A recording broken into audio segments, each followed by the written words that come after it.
Hello good afternoon साथीहरू सबैजनालाई स्वागत छ मेरो सानो यो ब्लगमा।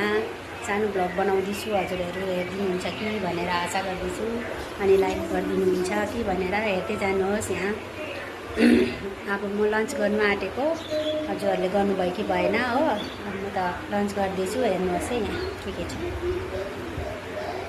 मेरो चाहिँ यहाँ आजु छ, तपाईँको यहाँ भात छ अनि सिमराई साग छ अनि यहाँ गुन्द्रुकको झोल छ हो। गुन्द्रुकको झोल कसलाई मनपर्छ, गुन्द्रुकको झोल कस्तो मनपर्छ, गरममा खानु कस्तो गरम छ हो।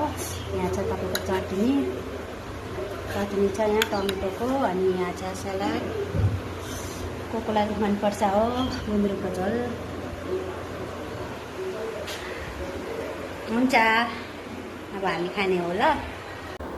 हेलो साथीहरू, अब म चाहिँ खानु बसेको। म त माथि चेयरमा बस्दिनँ कि अप्ठ्यारो लाग्छ, म त तलै बसेर खानु मनपर्छ कि, त्यही भएर बानी भएको छ। तलै बसेर खानु कि मन बसेर मजाले पल्टी मारेर बसेर खानु मनपर्छ मलाई चाहिँ। गुन्द्रुकको झोल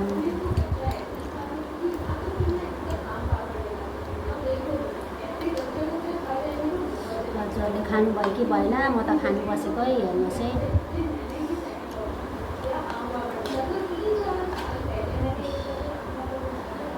खाए ल।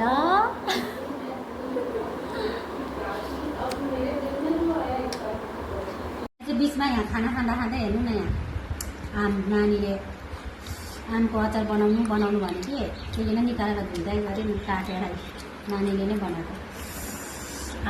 अमिलो कस्तो टेस्टी भएको छ, खानुहुन्छ तपाईँहरू?